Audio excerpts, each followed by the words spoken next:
নমস্কার।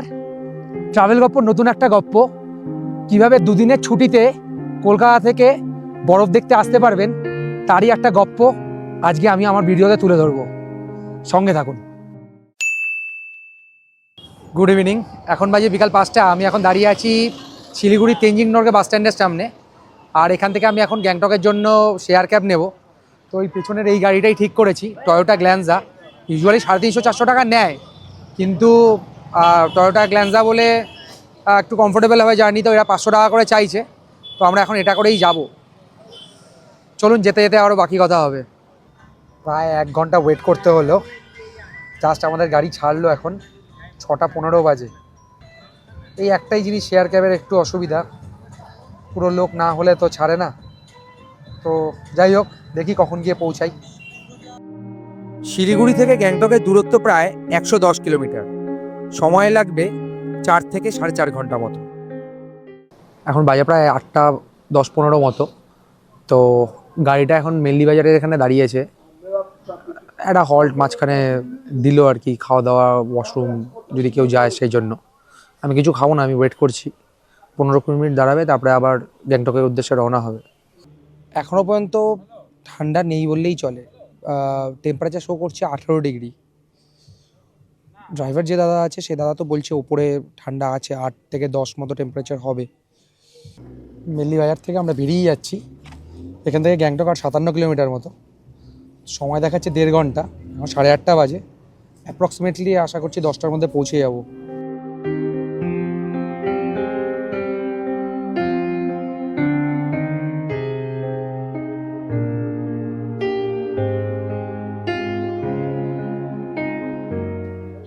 নটা 45 বাজে।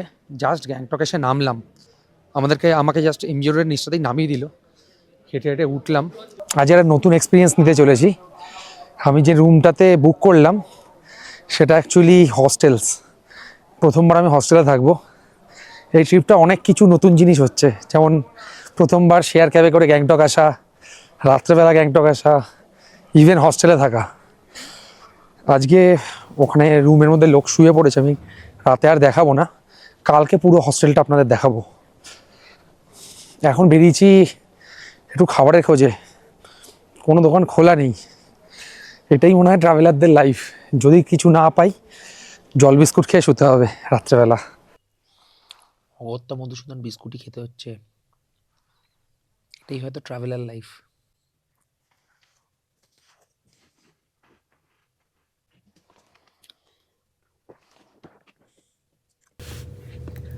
কালকে সকালবেলা 7টায় গাড়ি আসবে, তো আজকের মতো গুড নাইট। কালকে সকালবেলা দেখা হচ্ছে।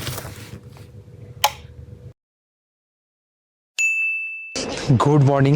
সকাল 7টা বাজে। টেম্পারেচার শো করছে 6 ডিগ্রি মতো। আমি যদি একা আছি, আমি শেয়ার ক্যাব বুক করেছি। তো আমার আজকে যেটা প্ল্যান ছিল, ছাঙ্গু, নাথুলা, বাবা মন্দির, এই 3টেই দেখব। কলকাতার সবথেকে কাছে, সবথেকে কম সময় এই রুটটাতেই সবথেকে ভালো বরফ দেখতে পাওয়া যায়। বরফ আমরা দেখবই।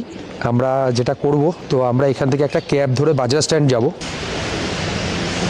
এখান থেকে একটা ক্যাব বুক করলাম, 150 টাকা নিচ্ছে। তো এখান থেকে বাজার স্ট্যান্ড যাব, ওখানেই আমাদের ছাঙ্গু যাওয়ার জন্য গাড়ি ওখানেই দাঁড়িয়ে আছে। पूरा बर्फ है अभी। हाँ, अभी तो पूरा बर्फ है और फ्रेश स्नो मिलेगा ना। हाँ, फ्रेश स्नो है। हाँ, कल रात में बर्फ गिरा है तो पूरा फ्रेश स्नो मिलेगा। पहले हम लोग गेस्ट कॉल करता था कौन सा सीजन में आपका वहाँ पे बर्फ मिलेगा, हम लोग बोलता था कि दिसंबर जनवरी में। इस बार वही प्लान करके अभी पूरा पिछले साल से तो पूरा लेट हो रहा है ना। पिछले साल भी लेट गिरा था ना स्नो। लेट से गिरा, अप्रैल में गिरा उस टाइम था। ক্লাইমেট যেভাবে চেঞ্জ হচ্ছে, তাতে এই রুটের বেস্ট টাইম টু ভিজিট বলাটা একটু ডিফিকাল্ট। বাট এটা বলতে পারি, মার্চ এপ্রিলে আগত ট্যুরিস্টদের স্নো দেখতে পাওয়ার সম্ভাবনা প্রবল। আমি এখন দাঁড়িয়ে আছি বাজরা ট্যাক্সি স্ট্যান্ডের সামনে। আমার পেছনে এইটাই বাজরা ট্যাক্সি স্ট্যান্ড। আর এটার বেসিক্যালি 3টে ফ্লোর। তো নাথুলার যেটা ফ্লোর আছে সেটা হচ্ছে একদম নিচে, এটা হচ্ছে সবথেকে টপ ফ্লোর। এর নিচে আরও 2টো ফ্লোর আছে, একদম নিচেরটাতে আছে নাথুলার স্ট্যান্ড। তো আমি এখন সেখানে যাব। আপনারা যদি বাজার স্ট্যান্ড থেকে অন্য জায়গাকার গাড়িও ধরেন, তো জেনে নেবেন যে যে মানে সেটা কোন ফ্লোর থেকে ছাড়ছে। প্রায় 8টা বাজে, টোটাল 10জন নিয়ে যাবে গাড়িতে। তো পেছনে যারা আর কি আছে 4জন এখনও আসেননি, তো ওয়েট করে আমি ভাবলাম একটুখানি খাবারটা খেয়ে নিই, কারণ খাবো, খেয়ে তারপরে ওরা আসলে আমরা আমাদের গন্তব্যের উদ্দেশ্যে রওনা দেবো। একটা পরোটা আর একটু তরকারি 80 টাকা নিল, পরোটাটা বেশ বড় আর খুব সামান্য তেলে আর কি ভাজা বলার থেকে এটা সেঁকা বলাটাই বেটার।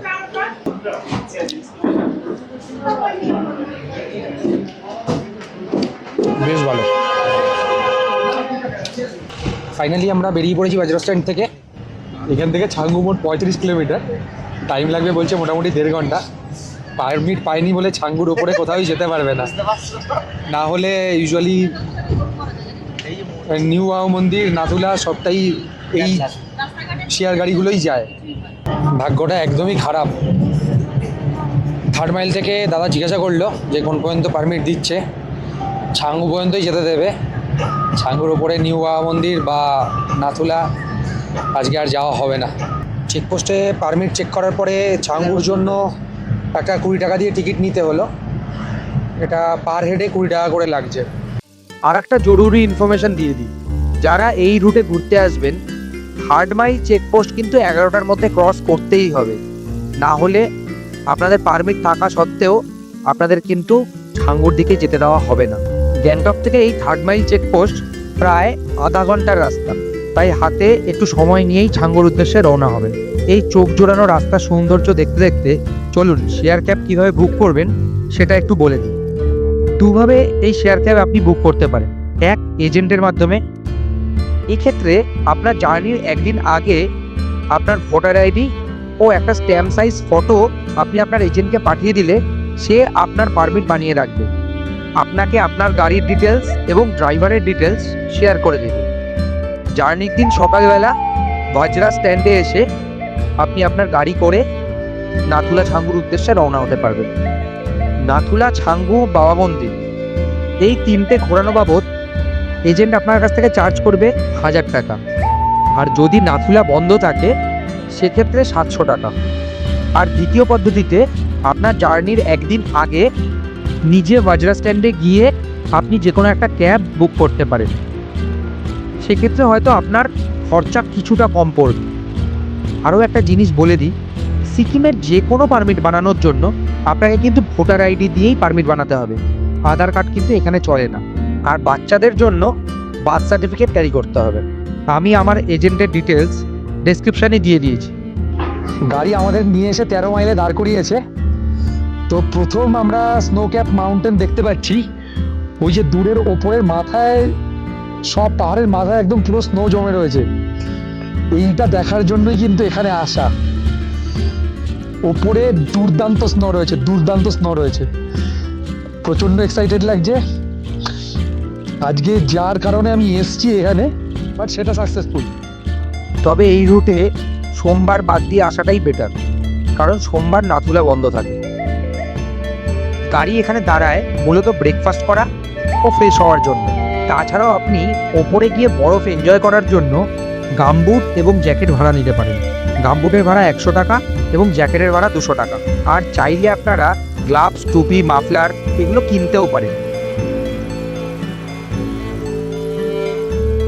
পাহাড়ের ওয়েদারের থেকে আনপ্রেডিক্টেবল আর কিছু হয় কি আমি জানি না। আপনাদেরকে 5 মিনিট আগের ভিডিওটা দেখালাম যে সূর্য উঠছে, এবার চারিদিকের অবস্থাটা দেখুন, আবার মেঘলা হয়ে গেছে। 13 মাইল থেকে গাড়ি কিছুটা চলার পরেই এলো 15 মাইল। আর 15 মাইল ক্রস করতেই শুরু হলো প্রথম বরফ দেখা। এতক্ষণে শান্তি, যার জন্য আশা তার দেখা মিলল।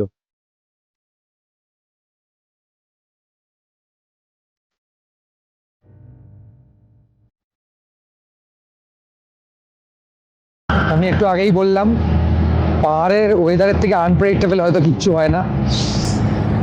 মেঘ হালকা কেটেছে ওপরে ওঠার সাথে সাথে, মোটামুটি সানলাইট রয়েছে। তো আশা করছি ছাঙ্গুতে গিয়েও ওয়েদার দুর্দান্তই পাবো। আমরা এখন আছি ছিপসুতে, দামটা বেশ সুন্দর।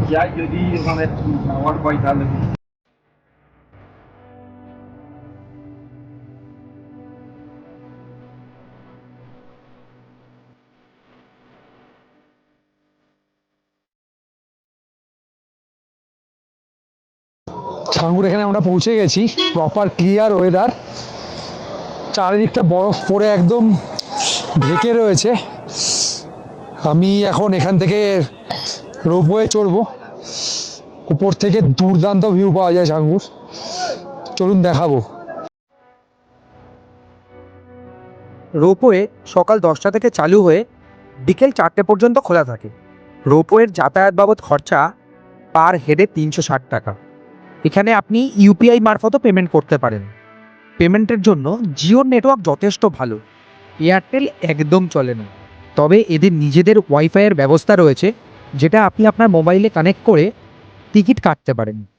রোপওয়ের একটা টিকিট কেটে নিলাম, 360 টাকা পড়লো। চলুন এবার আস্তে আস্তে রোপওয়েতে উঠবো, পুরো এক্সপিরিয়েন্সটা আপনাদের সাথে শেয়ার করব। ওপর থেকে ছাঙ্গু লেকের দুর্দান্ত ভিউ পাওয়া যায়।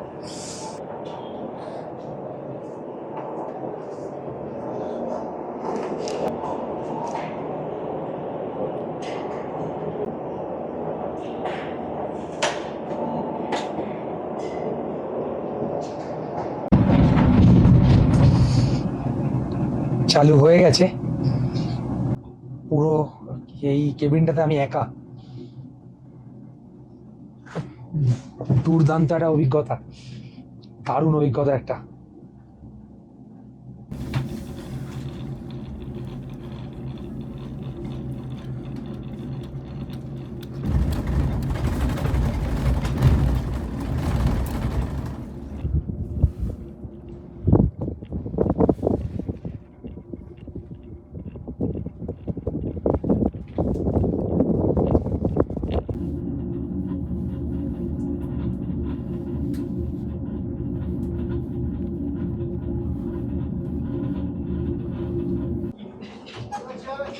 নিচ থেকে ওপরে আসতে প্রায় 5 মিনিট মতো সময় লাগে।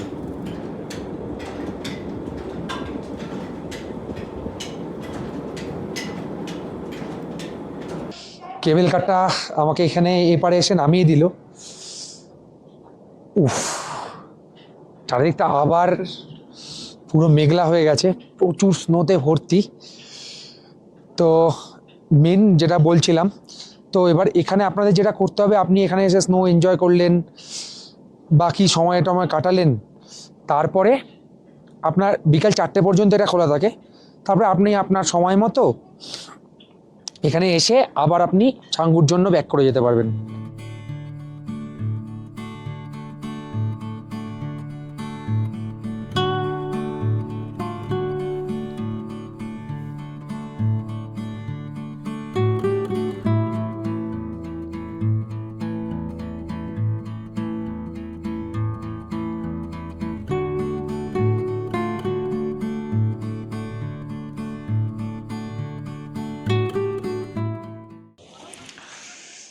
কেবল কার আমাদের ওই জায়গাটা নামিয়ে দিল। চারিদিকটার কি অবস্থা দেখুন। আর একটুখানি উপরে উঠে ওই জায়গাটা একটা শিব মন্দির আছে, তো ওখানটা উঠে যাব আমরা। চলুন আপনাদেরকেও নিয়ে যাচ্ছি।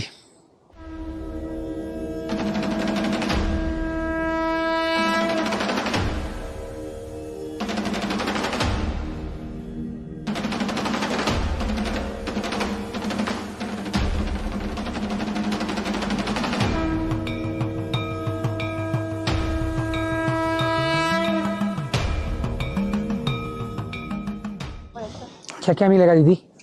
चाय, कॉफी, मैगी, चिप्स, बिस्कुट क्या लेना है?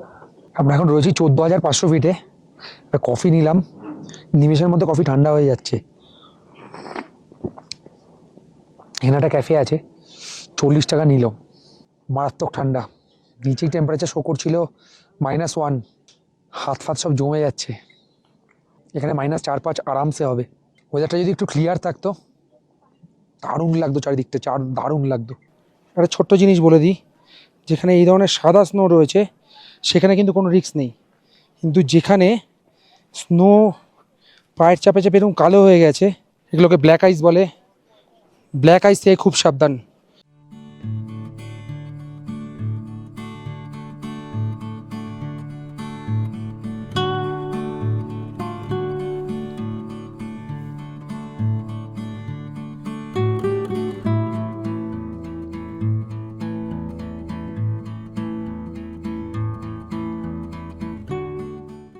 রোপওয়ে চড়ে বেরোলাম, দারুণ অভিজ্ঞতা, আমার বেশ ভালো লাগলো।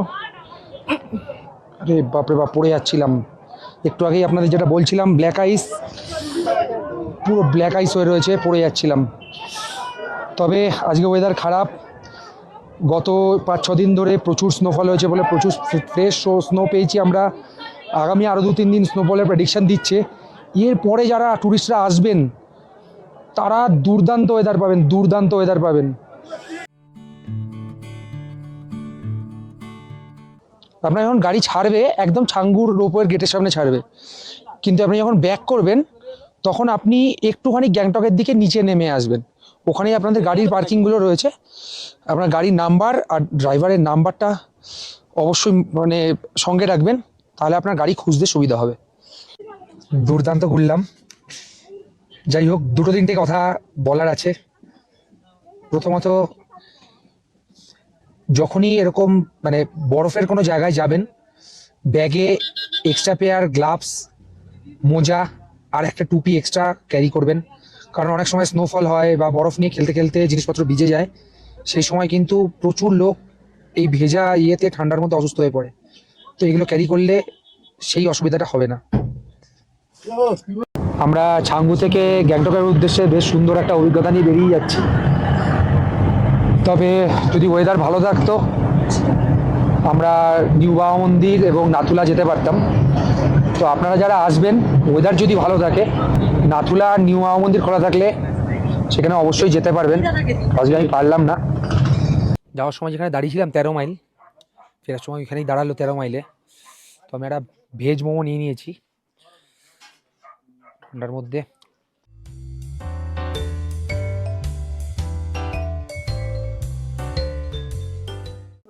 বেশ ভালো।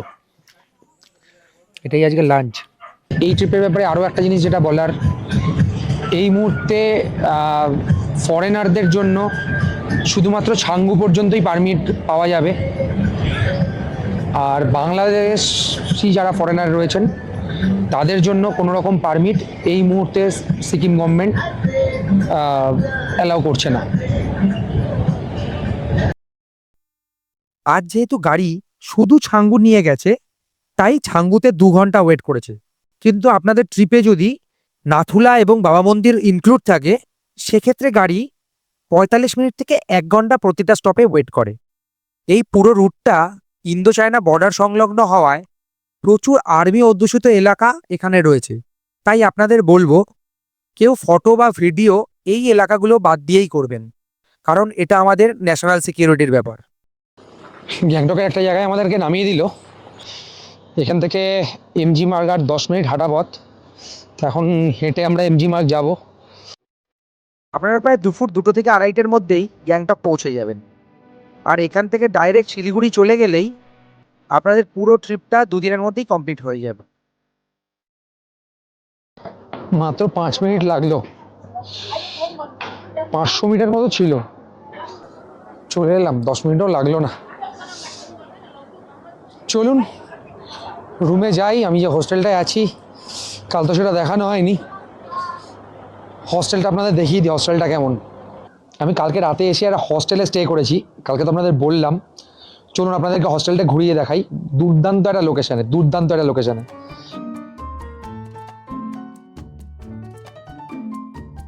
বেসিক্যালি হস্টেলে যেটা থাকে, এরকম ওপর নিচ দুটো বেড থাকে। নিচের বেডে একজন শোয়, ওপরের বেডে একজন শোয়। এই পাশের বেডটা হচ্ছে আমার বেড। আর রুমটা আমি দেখিয়ে দিই।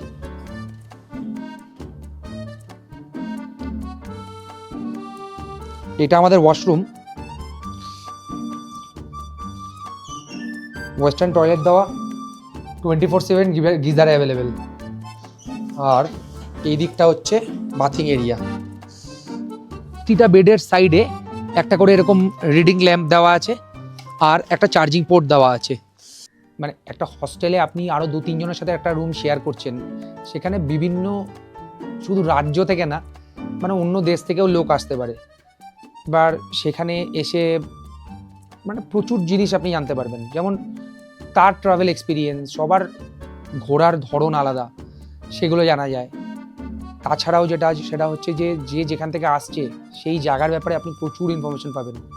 আর মোর অফ ইট মানে কন্ট্যাক্টস, প্রচুর আপনার কন্ট্যাক্টস আপনি চাইলে বাড়াতে পারেন, যেটা আপনি ধরুন অন্য কোথাও মানে যখন সেখানে ঘুরতে যাচ্ছেন, লোকাল কন্ট্যাক্টস থাকলে আপনার সেটাতে প্রচুর হেল্প হবে।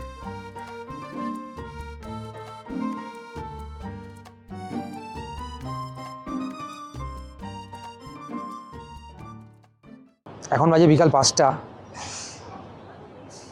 আজকেও সেরকম একটা কিছু খাওয়া হয়নি। এই ট্রিপে সবথেকে বেশি যেটা কম্প্রোমাইজ হচ্ছে সেটা হচ্ছে খাওয়া। কালকে রাতে অভুক্ত শুয়েছি, আজকে সকালবেলাও কোনো রকমের নাকে মুখে একটা আলুর পরোটা খেয়েছি, দুপুরবেলা দেখলেন ভেজ মোমো। যাই হোক, এখন একটু খিদেও পেয়েছে, এখন একটু ভালো করে খাবো। আমার পেছনেই এটা হচ্ছে লোকাল ক্যাফে, প্রচণ্ড রিনাউন্ড একটা ক্যাফে, এখানে দুর্দান্ত কিছু জিনিসপত্র পাওয়া যায়। চলুন আমি এখন খাবো, আপনাদের সাথেও দেখাবো।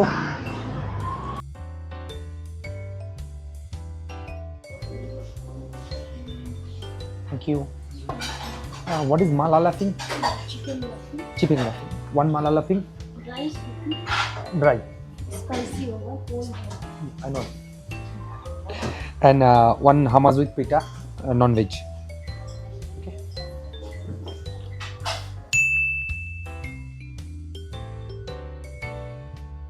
প্রচণ্ড ঝাল। লাফিং মূলত টিবেটান একটা স্ট্রিট ফুড।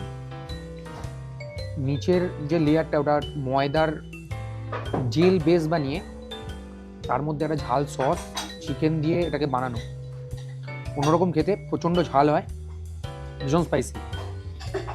তো যারা ট্রাই করবেন ভেবে করবেন, তবে প্রচণ্ড টেস্টি।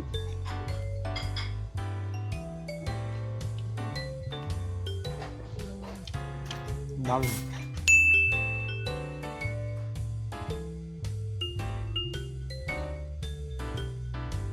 মূলত এই ডিশটাকে বলাই হচ্ছে পিটা অ্যান্ড হামাস। এটা একটা লেবানিজ ডিশ। পিটা হচ্ছে বেসিক্যালি এই ব্রেডটা, আর হামাস হচ্ছে এই সসটা। বেসিক্যালি হামাস সসটা যেটা, সেটা হচ্ছে ছোলা আর তাহিনি সস বলে হয়, অ্যাকচুয়ালি তিলের সস, সেটা কিছু মশলা দিয়ে অলিভ অয়েল দিয়ে এটা বানানো। এটা দুর্দান্ত খেতে হয়। আপনি ভেজ বা ননভেজ নিতে পারেন। আমি মূলত ননভেজ অর্ডার করেছি। এটা খাওয়ার যেটা প্রসেস সেটা হচ্ছে পিঠাকে নিয়ে হামাসে লাগিয়ে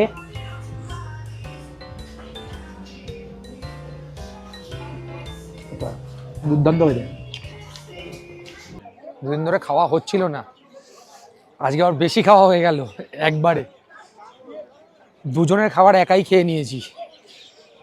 যাই হোক, পেট ফেট আইডাই করছে। যাই এখন একটু এবার এমজি রোডে একটু হাঁটাহাঁটি করি। যারা ডে 1-এ সকালেই গ্যাংটক পৌঁছে যাবেন, তারা গ্যাংটক ম্যাল প্রথম দিনই ঘুরে নেবেন। যেহেতু আমার প্রথম দিন ঢুকতে অনেকটা রাত হয়েছে আর গ্যাংটক ম্যাল না দেখেই চলে যাব, তাই আমি আরও একটা দিন রয়ে গেলাম। সন্ধ্যাবেলাটা এই জায়গাটা এতটা হ্যাপেনিং, এই জায়গাটা বসে থাকতেও বেশ ভালো লাগে।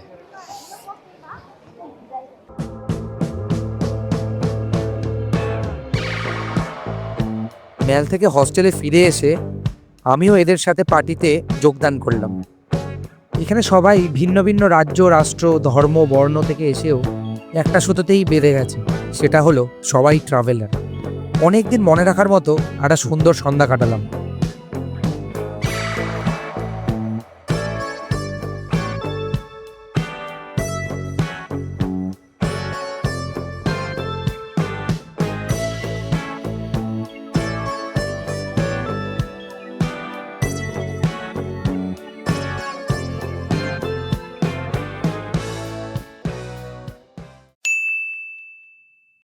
Good morning. সকাল 8:30 মতো বাজে। আমি এখন হস্টেল থেকে বেরিয়ে পড়েছি। আজকের ওয়েদার বেশ মেঘলা, কালকে সারা রাত ভালোই বৃষ্টি হয়েছে। আজকে বেশ ঠান্ডাও রয়েছে। যাই হোক, আমি এখন দেওরালি ট্যাক্সি স্ট্যান্ড যাবো এখান থেকে। দেখি যদি কোনো ক্যাব পেয়ে যাই, ক্যাবে করে চলে যাব। দেওরালি ট্যাক্সি স্ট্যান্ড থেকে এনজিবির জন্য শেয়ার ক্যাব নেব, দিয়ে আজকে বাড়ি। একটা ক্যাব পেয়ে গেছি, 150 টাকা নেবে দেওরালি পর্যন্ত ছেড়ে দেওয়ার জন্য।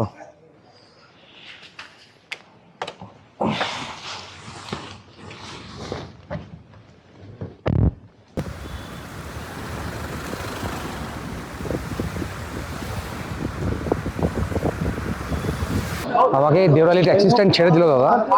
তো এখান থেকে এসে এইটা হচ্ছে টিকিট কাউন্টার।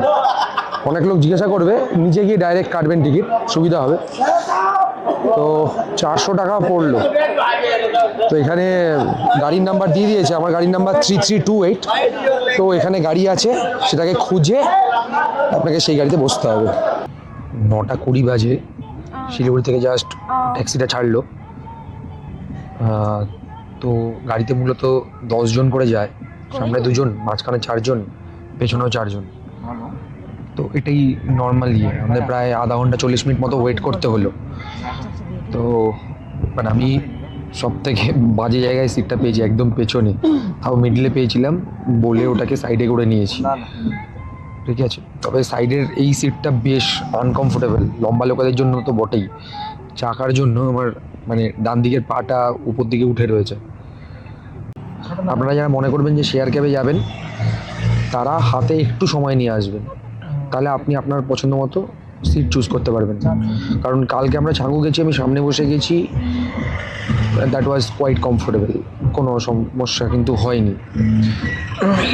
কিন্তু এখানে বসে আজকে 4 ঘন্টা জার্নি করাটা আমার মনে হচ্ছে একটু ডিফিকাল্ট হবে। যাওয়ার সময় মেল্লি বাজারে রাত্রেবেলা যে দোকানে দাঁড়িয়েছিলাম, এখনও সেই দোকানেই দাঁড়িয়েছে। তো এখন সকাল থেকে তো কিচ্ছু খাওয়া হয়নি, এখন এখান থেকে একটুখানি ব্রেকফাস্টটা করে নেব, করে এখান থেকে আবার রওনা দেব।